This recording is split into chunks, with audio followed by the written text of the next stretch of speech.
Okay, if you just go ahead and advance to the next slide. Um, so when it comes to new space, there's a lot of emphasis on the imagined extraterrestrial ambitions that lie in the future. But today I'm going to talk a little bit about more of the terrestrial imaginaries, about how we get there and why. So just to start with a short story, when I was doing my fieldwork in Tokyo, I attended an event put on by Spacetide, a volunteer organization dedicated to championing the space economy in Japan. So it was a basic showcase of seed stage space companies that had participated in the organization's startup accelerator program. They got up on stage, pitched their companies, and that was the event. Afterwards, there's a small after party for participants, and everyone was kind of getting drunk and taking turns giving speeches. And at one point, a student intern with one of the companies got up and started to talk. And he started saying that he was inspired to participate in space when he saw the Hayabusa 2 mission launch back in 2014 when he was in primary school. And the crowd of people who was mostly in the 40s and 50s started laughing and sort of being like, oh, you're such a baby. You're basically a teenager, which was true. I think he was 18 or 19. But he pointed out that this was a huge asset for him because when everyone else in the room was young, imagining a career in space was basically a fantasy. But for him, space as an option has always been there. There's always been SpaceX and private astronauts and iSpace and Astroscale and events and people to meet and money. So for him, space has always been a reality that he felt that he could navigate. Um, and so this thing that he's describing, all these different things that support his dream, is sometimes called the space ecosystem. And if we go to the next slide. Um, so this term gets thrown around a lot, but it's used in kind of two different registers. The first way people talk about the space ecosystem is to refer to sort of an imagined future of the life and society in space, the mix of infrastructures and actors populating an imagined space future. So that's what you see on the left, the launch systems, the orbital habitats, the astronaut mines. But the space ecosystem also works in another register, which is the web of social, institutional, and financial structures which produce and support space as an economic sector. So what the young intern was talking about when he said, like, space has always been there, he was referring to this second ecosystem. Um, and this is a terrestrial ecosystem that's happening today, but in a way, it's also an imaginary in that it's a socially reinforced idea about how things should work, how success is measured, and how the future is built. So what I've been thinking about is how the relationship between these two imagined ecosystems works and how one socio-technical vision supports and shapes the other. So if we go to the next slide. Um, One way to think about this is through money. If you notice the ecosystem slide from the previous slide had highlighted venture capital as a driver of action. And so since the dot-com era, venture investment has been a very common model for entrepreneurial enterprises, specifically in tech incentive world. So the most high-profile version of this is the tech sector of Silicon Valley, which is a huge dominant socioeconomic force. Scholars have written about kind of the culture and ethos of Silicon Valley a lot. To quickly summarize, it's a mix of the California ideology, which is kind of a faith in free markets, valorization of a charismatic entrepreneur, and a kind of techno-optimism that technology will solve problems and spur social progress.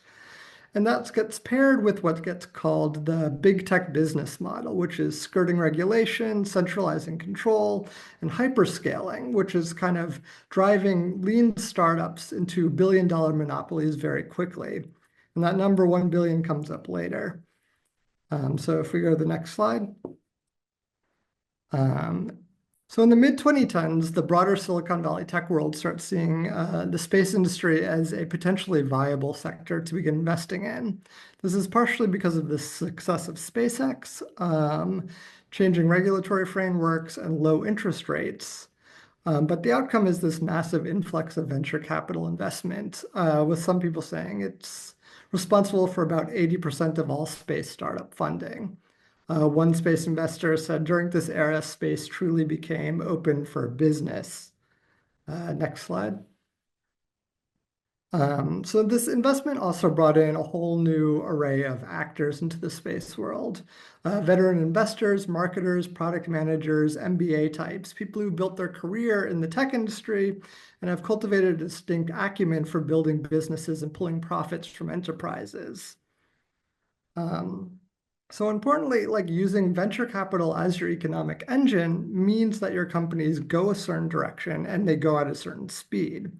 So according to scholars who study this, the structural position of venture capital and venture capitalists gives them a wide latitude to impose their logic, values, desires, and their imaginations of progress onto an economic sector. So they have the power to choose the game as well as the rules under which it is played. So these changes to the social and financial composition of the new space ecosystem alter how the space economy is envisioned. And what I mean is that it changes the way the future is imagined, and it starts to make the space economy begin to reflect the tropes and practices of Silicon Valley. So if we go to the next slide. And to show this a little more concretely, I want to talk about how a specific aspect of the Silicon Valley ethos appears in the space economy with a new imaginary based around financial return. And so I'm going to talk about how notions of scale and scaling play into the growth and development of new space ventures. Specifically, I'll talk about how a certain idea of scale is held up as relevant and desirable. And to do this, I'm going to talk about some field work I did at the Foundry, which was a startup mentorship program for space companies held in Paris. The Foundry is not its real name, but it's just what I'm calling it. So next slide. So in short, the Foundry is a program about building massively scalable ventures. And what they mean by scalable is very specific. But it works together by bringing together two groups. The first are founders, which are entrepreneurs. And the second are mentors, which are seasoned business people, venture capitalists, and angel investors. And during the program, these two groups work together to set objectives for the founders to meet. And at events like the one I attended, the founders present their progress to the mentors. And the mentors critique, question, and assess them. And at the end of the event, the mentors rank the founders by their potential future value. And those who aren't deemed valuable enough get cut.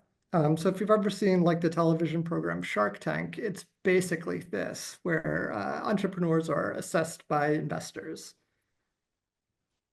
If we go to the next slide. So when the Foundry talks about scale, they have a very specific idea about how to measure this. And what they use to measure scale is equity value. It's stated explicitly in the organization's press materials that this is what it's all about.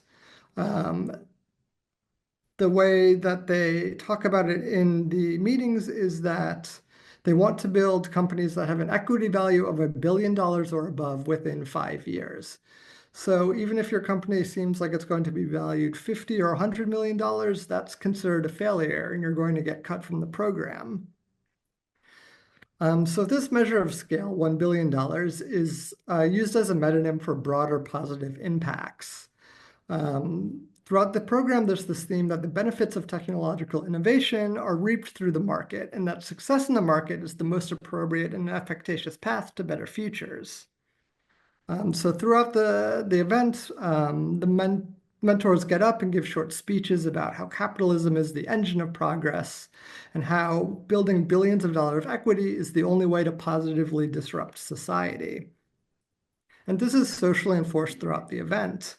There was one mentor who wanted to invest in one of the companies that was ranked to only be valued at $50 million. And he was like, but their technology works, it will create jobs, and most importantly, their technology will help future space missions. This is a valuable company in this regard. And the other mentors basically told him, no, we're here for companies that scale. This company won't be worth $1 billion, so it is not worth our time. And they cut the company from the program and made fun of this mentor for being a socialist the rest of the week. If we go to the next slide. So this emphasis on scaling billions of dollars of equity bends the trajectory of space sector towards certain ends. So at the event, the mentors encouraged two dominant paths forward for these companies. The first was modularity. And when I talk about modularity, I'm talking about they want technologies and business plans that fit into support already existing systems and industries. So companies had to be what they called domain agnostic. This is what they considered a tried and true method of growth. And so to give an example of this is one founder had developed a tool for sensing and imaging subsurface resources. And they were pitching this as a valuable technology for lunar mining and eventual space settlement on the moon and Mars. But the mentors thought this was a waste of time because there's no money in this yet. So they basically encouraged this company to try to find more terrestrial applications working with oil and gas companies on Earth. The extraplanetary ambitions of the space company had to take a back seat. As one mentor said, "We don't care if you're actually a space company or not. We want you to be worth $1 billion." So this is like one way modularity works is they just want you to fit into existing industries. And you saw this in the news recently with American launch company ABL recently pivoted from being a space launch company to being a missile defense company because the military application is much more valuable and could secure profits. And if we go to the next slide. So the second big theme for achieving this billion-dollar scale was platformization. And platform architectures are centralized systems which distribute interfaces to end users but retain centralized control within the company. So most people are familiar with platform companies from every day, like apps like Uber, for instance, is a platform company. And so the mentors really like this business model because it's proven to work in the tech industry, and the user base grows through network effects, and you can collect rent from users while not having to spend a lot on infrastructure. So for instance, a company that couldn't be turned into a platform company because it was deemed as making a product that was too bespoke was cut. But the most striking example of this was there was a founder who had created a satellite system that they were talking about how it could detect earthquakes before they happened. This is something with obvious public utility and would do a lot to change how things happen on Earth. And so the mentors were, at first, they were really enthusiastic about this. They're like, wow, predicting earthquakes, this is an amazing use of space technology. But then they start talking about, well, how do we make sure it grows in equity value? How does it make money? And so the mentors started tossing around ideas. And eventually someone suggested making it a platform model where people would pay a subscription service. So end users could pay $10 a month for their accurate earthquake warnings, which is obviously suboptimal for the actual benefits of earthquake warning systems. Have everyone have to have an individual subscription plan. But you can see how in this case, adhering to a certain imagination of how companies are supposed to grow can elevate one way of modeling a technology and modeling society, one way of imagining the future while truncating other potentials. So something that could be very valuable in one sense kind of gets sidelined because they want to fit into this tech industry business model. So that's the rules of the game. And if we go to the next slide, the important thing is that the founders were completely able to play this game as well. They're very aware of the context that they're operating in, and that is they understood how this ecosystem works. They know that in order to succeed, they have to appear amenable to the goals of the investors. So for some, this means acting coachable. This could be sort of pantomiming respect when they're on stage, nodding along, taking notes, and basically being deferential socially to the investors. But this also means that they had to be open to, for instance, refocusing their mission, making certain hires, working with certain clients they may not want to. such as working with the military, even if, as one of the people told me, that they were essentially a pacifist, but if they need to scale, they need to work with the military. But this isn't always an act that they do. Some founders were pretty enamored with this entire way of doing things and this entire model of entrepreneurship. Like the intern I talked about at the beginning of the presentation, they see this ecosystem as their natural habitat and they know how to navigate it and they feel comfortable there. So they are just kind of all in on this model of scaling. And I think this statement from one founder captures the dynamic quite well. There's a lot of bluffing, but we never agree to anything that wasn't already on our schedule. So they've already sort of absorbed the lessons of the tech industry and the Silicon Valley ethos, and that's what they're using to structure how they imagine the future of their space company. So if we go next slide. So to start concluding, I want to kind of step back and think about why space companies are so responsive to this way of thinking. Like, why was this change basically took place over the course of less than a decade to have Silicon Valley and venture capital completely dominate the space industry? And it's partially because, as this article from Portenhauer points out, scalability finds traction where social, economic, and moral values can blur in service of expansionary projects. And I think that's sort of what's happening here in the space world. Space has long hosted imaginaries where big change is possible, where technological progress and human ambition are sort of cut free from earthly constraints, and one can imagine a broad, fantastic space ecosystem like the one I showed you at the beginning of the presentation. And this is kind of a popular pitch. You see this in the off-world settlements, like this rendering from Blue Origin. And this used to seem like these were the stage settings for larger social changes they could host. But at the same time, they're increasingly eclipsed by something else. The lens through which the future is framed is largely quantifiable and financial. Terrestrial wealth accumulation isn't just a means of creating these space features, it's now also the purpose and the essence of them. So this is what I've been calling the astro-financial imaginary, where the imaginary of a space future intertwines with quantified wealth accumulation on superlative scales here on Earth. If we go to the next slide. So throughout my fieldwork, I've been to dozens and dozens of space economy events like this and space conferences. And by far the most repeated aphorism, even more than like the one giant leap for mankind, is this quote from a Morgan Stanley report that says the space economy is going to be worth $1 trillion. So this is the lodestar animating so much of the current new space movement. It's not these extraterrestrial empire building ideas of Elon Musk, really. What's really motivating a lot of this activity are these numbers and people and the companies they work for trying to make this happen and make sure they get their cut. So this figure is just one among many. The astro-financial imaginary, you see it everywhere. You see it in like Euroconsult reports saying the space economy of the Middle East will hit 200 billion. You see it in Business Today saying that India's slice of the new space pie will be 100 billion by 2040. And there's a recent one that came out that was saying that the space economy is going to be worth 10 trillion by 2050. And so these giant numbers are used to justify and guide action going forward. And so basically, as the process of the new space economy continues, it's important to see how this imaginary of growth shapes what's occurring. Because it's not just about accumulating wealth, it's about accumulating them in certain ways. So within this ecosystem, there's a playbook to follow and a path that's already sketched out in the imagination of those within it.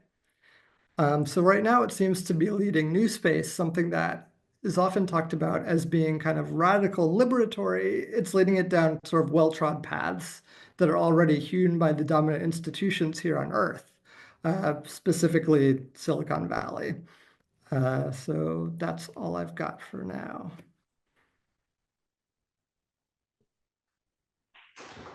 Thank you very much.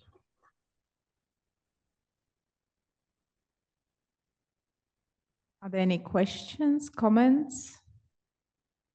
Vincent?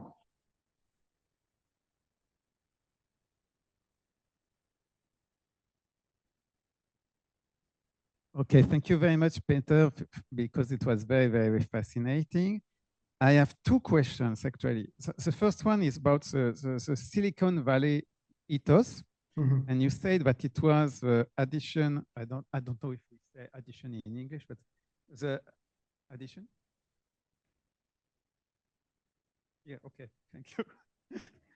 Of California ideology and big tech business. And I was wondering if it was possible to distinguish between these two ideology, to these two parts of ideology, and maybe you can tell us a bit more about it. And the other question was about the thing you said that there was a promise of sociability, which is also a promise about future value, which is very, very strange for French, because in France, we separate the sociability from all the things which are linked to money. And I was wondering, because we have, for instance, Bourdieu, that you may know, who is a very famous sociologist. And Bourdieu, he tried to distinguish between financial, cultural, and all the kinds of capital or habitus. And is it useless? Is it such that when you have financial capital, you also have cultural capital, and it's a bit artificial to distinguish between all these kinds of capital, or is it necessary? So it was my two questions. Yeah. To your first question, the California ideology and the big tech business model, they're not completely separate entities. One is sort of the ideological backing of the other. So the California ideology is kind of described as coming into fruition in the 70s and 80s. And it's a bit more about libertarian market ideology and the power of a individual kind of cut free in the market with new technologies can change the world in a positive way. And the big tech business model is sort of like how this comes through in practice, which often doesn't even live up to the free market ideals because these companies follow business practices kind of specifically about creating monopolies that they can extract rent from. So even though there is this sort of like, we can change the world for good through the freedom of markets, their business practices don't always follow that, but they still work together. And to your second question about separating different values, I think partially what is happening here is there's an active conflation where they don't want these values to be separate. Like the mentors in the program explicitly connect this idea of social benefit to massive wealth accumulation. One is a constitutive part of the other. And the Astro-Financial Imaginary is where they kind of blend these things together that allows this future to seem rational and justifiable in the way they want to do it. So they're saying you can't have this spectacular space future that we've been talking about unless someone is accumulating all this wealth. So I think what they're trying to do is to consciously or unconsciously make these inseparable. So if you want a good future, you have to have tech oligarchs, essentially. Thank you very much, Peter. Other questions? I have a question, but I don't want to speak too much if anyone else wants to. Peter, this was really, really fantastic. I really enjoyed it, particularly at the end, this the Astro Financial Imaginary and what you said about, I'm sure I'll misquote you, but this financial dreams going from just a means to also the end. Like it seems really fantastic. My question is, so something I'm looking at, I mean, much earlier in the 60s and 70s, right, is ideas of how various space activities will be economically useful.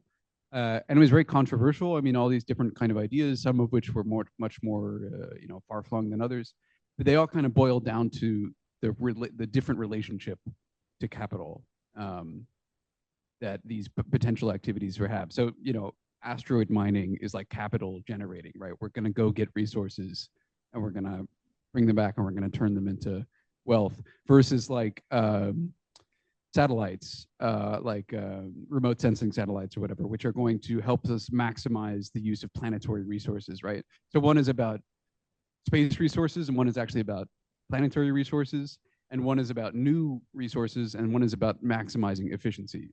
So not actually the generation of new capital per se, just sort of like fixing the holes in what we already have. In the end, it seemed like a lot of the debates kind of fixated on that kind of thing, and the generating new capital, like the things like asteroid mining or beaming solar energy down from the orbit, whatever, all these different ideas were much more far-flung than the sort of like the more remote sensing stuff or whatever. Anyways, so do you see that kind of same fissure in like, you know, all of these different finance guys have all these, you know, crazy ideas, but do some of them seem crazier than others? And like, what is their actual plan for producing all of this wealth? Yeah. Yeah, absolutely. What you're describing, this difference between sort of an upstream and downstream space economy, this divide is very real. I think when you actually look at what is profitable in the new space economy, something like 70 to 80% of actual money generated is from fairly boring systems like satellite communications. All this stuff about asteroid mining, space habitats, none of that is turning a profit and probably won't anytime in the near future. But talking about them is a really good way to raise money. So like you see this, obviously the big example is Elon Musk talking about colonizing Mars, et cetera. But really most of his money comes from government subsidies, military contracts, and Starlink, which is all terrestrial. And you'll see asteroid mining companies raising money off of these absurd projections over the value of an asteroid. I've seen presentations where they'll point out, oh, a NASA scientist assessed this asteroid and it was mostly made of platinum and it is worth $1 trillion. That's why you should invest in our company. And that's never coming back to Earth. It's a fantasy, but it helps them raise money. And because they come from this tech world where you're partially raising money off the spectacles, how it works. You see this with other tech-inflected venture-backed sectors like AI right now, where they're raising tons and tons of money on this projected future, regardless of whether it's ever going to pay out, because they're not going to lose their shirts if the technology doesn't pan out. And so it's very, very strange. I've seen at a space business event before, someone who is an accountant got up and he brought up this figure on the screen, this $1 trillion by 2040, and went through a very detailed analysis about why it was not true and why it was not going to happen. And then everyone kind of politely clapped. And then the next presenter got up and put the same figure on the screen and said, the space economy is going to be worth $1 trillion. And everyone gave him a big applause. So like, partially there's just like, they need to keep these astronomical figures in play because it's part of their kind of business model as venture-backed industries. I don't know if that answered your question. Yes, thank you. Thank you very much, Peter. Thank you, everyone, for this session. We will have a quick break, 10 minutes, and then we will continue with the next session with our colleagues from EACEA. Thank you very much, Peter. Thank you.